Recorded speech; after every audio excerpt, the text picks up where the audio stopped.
It was considered an audacious folly, an endeavor both impractical and improbable. Who would dare erect a grand Victorian marvel on a windswept, barren peninsula jutting into the Bay of San Diego, California?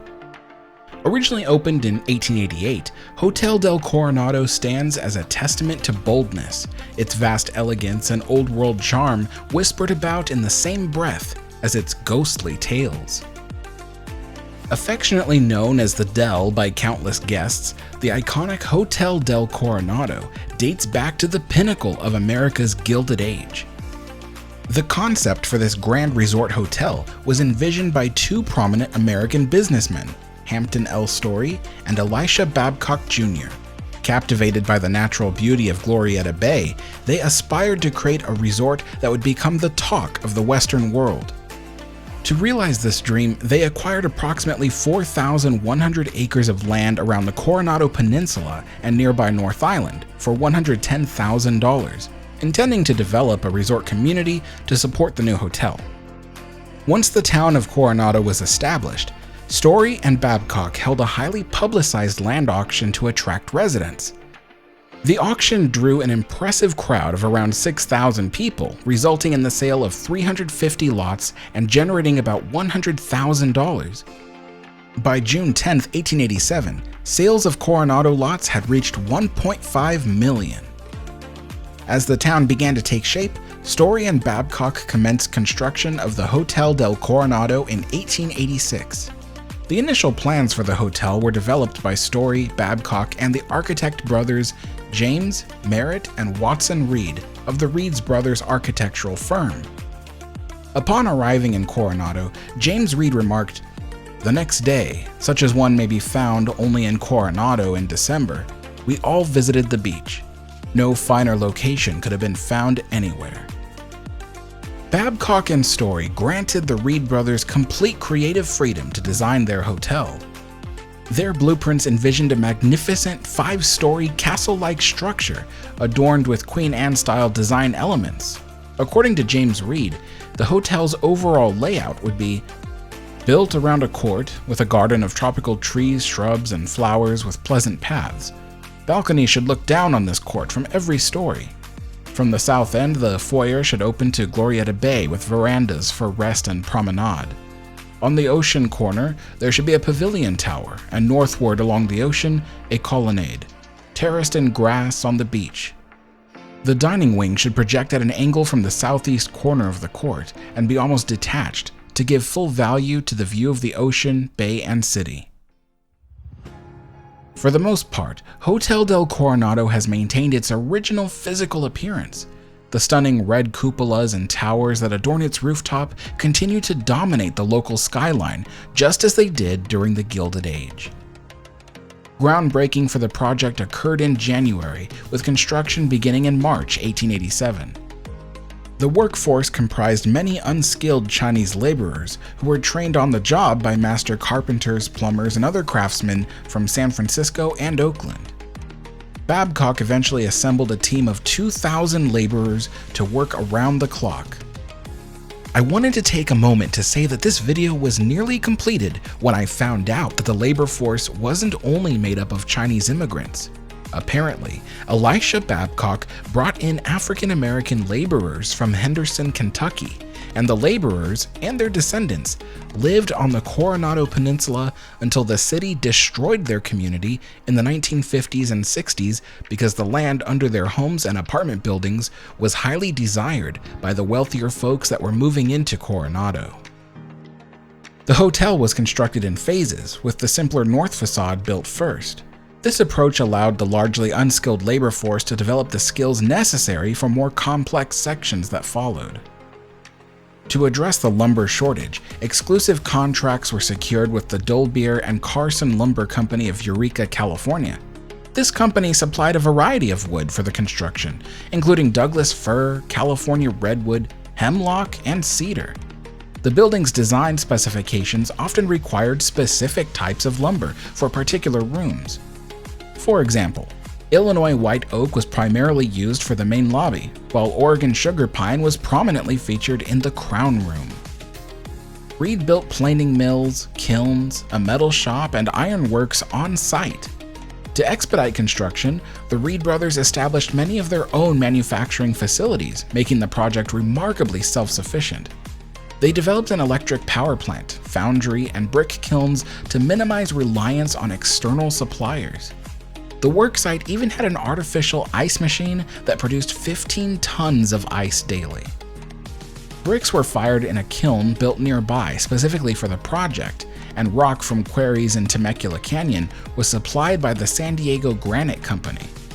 Toilet seats were ordered from England, china from France, glassware from Belgium, 21,000 yards of carpet from Lowell, Massachusetts, and wooden chairs from a furniture manufacturer in Boston. The hotel's first general manager, John B. Segier, also served as an interior decorator. For fire safety, the Reeds installed gravity flow sprinklers supplied by 2 giant cisterns in the basement, replenished by a rainwater collection system connected to the roof gutters. They also installed the world's first oil furnace inside the hotel and an intricate system of electrical lighting. The Mather Electric Company of Chicago handled the installation, making the Hotel Del Coronado one of the first electrically powered buildings in the greater San Diego area. In total, the Hotel Del Coronado cost $1 million to complete, $600,000 for the construction, and $400,000 for furnishings. When the hotel finally debuted in 1888, Story and Babcock hosted a grand celebration attended by approximately 1,440 people from across San Diego. The guests were immediately impressed by the magnificent structure, which featured many technological innovations of its time, including indoor plumbing, oil-heated furnaces, and electrical lighting. Each original accommodation offered luxurious amenities and access to spectacular facilities such as a billiards hall and a bowling alley. Dozens of private parlors provided spaces for guests to relax and enjoy views of the nearby Glorieta Bay. The grounds were adorned with exotic gardens featuring tropical fruit trees, palm trees, and beautifully landscaped shrubbery. The Hotel Del Coronado offered a package that included 3 meals a day for $2.50 per person. However, this early prosperity was short-lived, as Story and Babcock struggled to maintain operations when the local real estate market collapsed in the 1890s. Eventually, they were forced to sell the Del to John D. Spreckels, who had provided several loans to keep the project afloat in previous years. John D. Spreckels proved to be the savior that the Hotel Coronado desperately needed. Under his leadership, the hotel reached new heights of national popularity.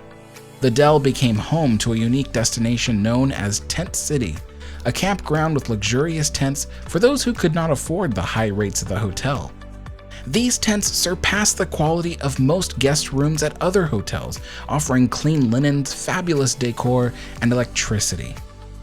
Tent City also featured restaurants, a soda fountain, a library, a grocery store, shops, a theater, a bandstand, a dance pavilion, a carousel, a shooting gallery, a daily newspaper, and its own police department. Spreckels also attracted early cinematographers to the hotel, forging a lasting connection with the film industry. Some of the first feature-length movies were shot at the hotel, including Maiden and Men, Pearl of Paradise, and The Married Virgin. The hotel became a regular destination for some of the nation's most prominent individuals, including author L. Frank Baum, inventor Thomas Edison, and baseball player Babe Ruth. Several U.S. presidents, such as William McKinley, William Howard Taft, and Woodrow Wilson, also graced the Hotel Del Coronado with their presence. The national prestige of the Hotel Del Coronado continued to grow even after the Spreckels family sold it in 1948. Following brief periods of ownership changes, M. Larry Lawrence, a Chicago native, acquired the hotel in 1963. Over the next 20 years, $40 million was invested in repairing and replacing plumbing, electrical, heating, ventilation, and gas lines. As the world's largest wooden structure, the Del required top-notch fire safety measures, so Lawrence installed an expensive Grinnell sprinkler system. He also constructed the Grand Hall Convention Center, transforming the Del into one of Southern California's premier meeting and convention venues. The hotel remained popular among Hollywood's elite, attracting stars such as Bette Davis, Kirk Douglas, Humphrey Bogart, Katharine Hepburn, Clark Gable, Joan Crawford, Judy Garland, and James Stewart. The Hotel Del Coronado also continued to serve as a filming site for several major films, including The Flying Fleet, Dive Bomber, Wicked Wicked, and The Stuntman. The most notable contribution to cinematography was its role in the creation of Some Like It Hot in 1958. The hotel served as the setting for this film, which follows the humorous story of two musicians fleeing the Chicago outfit after witnessing the St. Valentine's Day Massacre.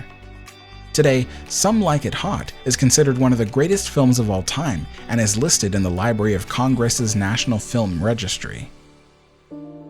The original 5-story structure of the Hotel Del Coronado remains fully intact and operational, complemented by 2 newer sections closer to the beach. The iconic Crown Room still stands as one of the world's architectural marvels, featuring a lofty sugar pine ceiling held together solely with wooden pegs, without any nails or interior supports. For many years, it was acclaimed as the largest column-free room in the United States.